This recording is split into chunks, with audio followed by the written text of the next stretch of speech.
आपण वर्गमूळ काढणं पाहिलं होतं काल. पाहिलं होतं जादुई वर्गमूळ बघू आज आपण. काय बघू? जादुई वर्गमूळ. बघा वर्गमुळात किती कसं वाचता यायला तुम्ही? वर्गमुळात 81 स्क्वेअर रूट ऑफ 81. हा 8 आणि 1 ची बेरीज करा बरं. 9. इथे याला कसं वाचाल? वर्गमुळात 2025. ह्या दोन संख्यांची बेरीज करा. 20 अधिक 25 45. हा किती? 45. 8 आणि 1 9. 9 काय आहे 81 चा वर्गमूळ. हा आता 2025 हे कशाचा तुम्हाला माहिती आहे? 45 चा वर्गमूळ आहे. हे बघा आता याची बेरीज करून बघा. 30 आणि 25 या दोन संख्यांची किती येतं? 55. बघा याचा वर्ग करून तुम्ही काय येतं. ठीक आहे. 55 × 55 म्हणजे 55 चा वर्ग करून बघा 3025 येतं का? आता इथे किती अंकी? 6 अंकी. तर काय करावं लागेल आपल्याला? 3 अंकी संख्यांच्या दोन जोड्या. चला करा. 494 अधिक 209 काय होईल याची बेरीज? 703. केली पण तुम्ही एवढ्या पटकन. हा 3 703. ठीक आहे. आता इथे तसंच या दोन जोड्याची करा बेरीज. 998 अधिक 001 किती येईल? 999. आता तुम्ही या सगळ्यांचा वर्ग करायचा आहे. म्हणजे या सगळ्यांचा 999 गुणिले 999 703 गुणिले 703 करून बघा हेच येतं का. ठीक. या जादुई संख्या वाटतात आहे. वर्गमूळ कसे निघाले हे?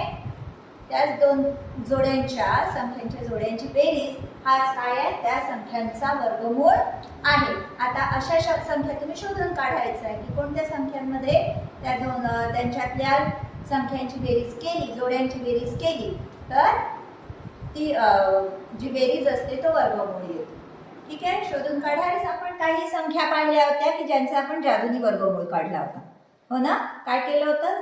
संख्यांमधल्या ज्या दोन जोड्या होत्या त्यांची बेरीज करून ती बेरीज म्हणजे त्यांचा काय आला होता? वर्गमूळ. आता परत अशाच काही जादुई संख्या आपल्याकडे आहे की ज्याचा आपला पण संख्या साध्याच आहे. वर्गमूळ आपण जादुनी काढणार. ठीक आहे. इथे काय काढायचं आहे? जेव्हा काही लिहिलेलं नसतं तेव्हा वर्गमूळ काढायचा असतो. माहिती आहे ना? हे इथे काय काढायचं आहे? इथे 3 लिहिलं म्हणजे काय काढायचं आहे? घनमूळ किंवा क्यूब रूट. हो ना? आणि जेव्हा काही नसतं तेव्हा नक्की काय काढायचं असतं? वर्गमूळ किंवा आपण त्यालाच म्हणतो स्क्वेअर रूट. ठीक. बघू आता ह्या ज्या संख्या आहेत त्या संख्यांमधल्या सगळ्या अंकांची बेरीज करून पाहिजे. 1 अधिक 9 अधिक 6 सांगा किती आली बेरीज? 16. आणि या 16 मधून वर्गमूळ काढायचं आहे म्हणून किती वजा करायचे? 2 वजा करायचे. काय आलं उत्तर? 14. हा आहे ह्याचा वर्गमूळ. ठीक आहे. करून पाहायचं आहे खरंच आहे की नाही. हा इथे बघा 2 अधिक 8 अधिक 9 बरोबर 19. काय काढायचं आहे? वर्गमूळ म्हणून किती वजा करायचे? 2 वजा करायचे. उत्तर आलं 17. 17 हा आहे 289 चा वर्गमूळ. इथे बघा 6 × 4 10. तुम्हाला हे तर माहिती आहे. तुम्हाला 64 चा वर्गमूळ माहिती पण आहे. किती आहे 64 चा वर्गमूळ? कशाचा 64 हा कशाचा वर्ग आहे? 8 चा. बघा 8 मधून वर्गमूळ काढायचा म्हणून काय वजा केले? 2. किती आलं उत्तर? 8. माहिती आहे तुम्हाला 8 हे आहे हे. इथे बघा 1 अधिक 2 अधिक 5 किती आले? 8. काढायचं काय आहे? घनमूळ म्हणून किती वजा कराल? 3 वजा कराल. बघा 5 चा घन 125 आहे. माहिती आहे तुम्हाला. इथे बघा 3 अधिक 4 अधिक 3 किती? 10. 10 वजा काढायचा घनमूळ आहे म्हणून किती वजा करायचे? 3. बघा 7 चा घन आहे की नाही करून पाहायचं. ठीक. 2 अधिक 1 अधिक 6 किती रे? 9 ना?